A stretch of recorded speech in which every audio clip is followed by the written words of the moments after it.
आप सभी ने ये कहावत तो सुनी होगी कि तकदीर का लिखा कोई नहीं बदल सकता। इसका खेल सिर्फ तकदीर लिखने वाले को ही पता होता है और तकदीर हमेशा अच्छे कर्मों से बनती है। ऐसी ही दो भाइयों की कहानी यहाँ बताई जा रही है, जिसमें दोनों की तकदीर ने ऐसा खेल खेला कि दोनों की दुनिया ही उलट गई। बात बहुत पुरानी है। गुजरात के सूरत शहर में मनसुख लाल नाम के एक व्यापारी थे। इनका कीमती रत्न का कारोबार था।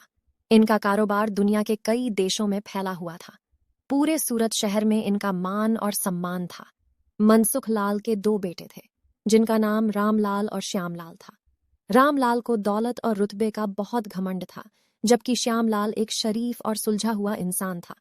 घमंड के साथ साथ रामलाल में ईर्ष्या और बेईमानी जैसे अवगुण भी थे। समय के साथ साथ मनसुख लाल की उम्र बढ़ती जा रही थी। ऐसे में उनके दोनों बेटों ने कारोबार में पिता का अधिक से अधिक हाथ बटाना शुरू कर दिया था। कुछ समय के पश्चात मनसुख लाल चल बसे और कारोबार का पूरा भार रामलाल और श्यामलाल के कंधों पर आ गया।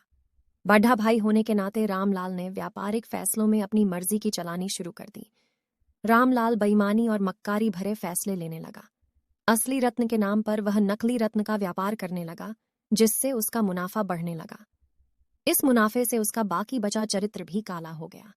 दौलत के घमंड में वह परिवार में उन्मादी जैसा व्यवहार करने लगा। दूसरी तरफ शरीफ और सुलझे हुए श्यामलाल को शुरू में रामलाल की बेईमानी का इल्म तो नहीं हुआ, परंतु जब उसने उसके व्यवहार में परिवर्तन देखा तो पूरे माजरे को समझने में उसे ज्यादा देर नहीं लगी। रामलाल की करतूतों से श्यामलाल को बड़ा दुख हुआ। उसने रामलाल को समझाने और सही रास्ते पर लाने की कोशिश भी की, परंतु वह नाकाम रहा। उल्टे रामलाल श्यामलाल से खफा हो गया और व्यापार में बंटवारे का बहाना ढूंढने लगा।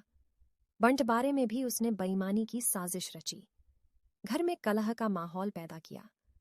अंत रामलाल अपनी साजिश में सफल रहा और श्यामलाल के हिस्से के व्यापार पर भी वह कब्जा कर बैठा।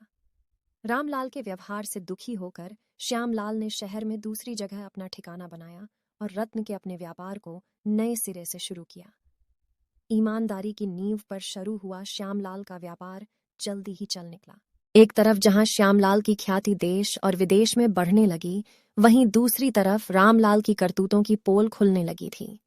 नकली रत्न के व्यापार के कारण रत्न बाजार में रामलाल की साख को जोरदार धक्का लगा और उसके व्यापार का दायरा सिमटने लगा। अंत नौबत यहां तक आ गई कि बाहर क्या, अपने शहर का भी कोई व्यापारी रामलाल का नाम लेने से भी तौबा करने लगा। अब तो नौबत यहां तक आ गई कि रामलाल को धन के अभाव में अपना घर, दुकान, सामान तक बेचना पड़ रहा था। जल्दी ही रामलाल के हाथ से सब कुछ निकल गया और वह परिवार सहित सड़क पर आ गया। अब रामलाल को अपने किए पर पछतावा हो रहा था, परंतु उसकी तकदीर ने जो खेल खेल दिया था, उसे आसानी से पीछे आना उसके लिए संभव नहीं था। दूसरी तरफ श्यामलाल की तकदीर का खेल था, जिसकी बदौलत वह रंग से राजा बन गया था। जब रामलाल की बदहाली की खबर श्यामलाल को लगी तो उसे बड़ा दुख हुआ। पुरानी बातों को भूलकर वह भागा भागा अपने बड़े भाई रामलाल के पास पहुंचा और रामलाल के लाख मना करने के बाद भी उसे परिवार सहित अपने पास ले आया। यह भी तकदीर का ही खेल था कि जिस भाई के साथ रामलाल ने बदसलूकी कर उसे सड़क पर पहुंचा दिया था, वही भाई आज उसे सड़क से उठाकर अपने घर में ले आया था। इस कहानी से यह शिक्षा मिलती है कि तकदीर कब किसके साथ क्या खेल खेल दे, इसका अंदाजा कोई नहीं लगा सकता। हाँ, इतना जरूर है कि आपके कर्म ही आपकी तकदीर लिखते हैं। जिस तरह रामलाल और श्यामलाल के कर्मों के आधार पर तकदीर ने उसके साथ खेल खेला था, इसी तरह अच्छे कर्म करते रहना चाहिए। क्या पता कल तकदीर आपके साथ क्या खेल खेल जाए। इसलिए कहते तकदीर का खेल निराला है। आपको हमारी यह कहानी कैसी लगी, हमें कमेंट करके जरूर बताएं और ऐसी और कहानियों के लिए हमारे चैनल हिंदी कहानी AI को जरूर सब्सक्राइब करें। धन्यवाद।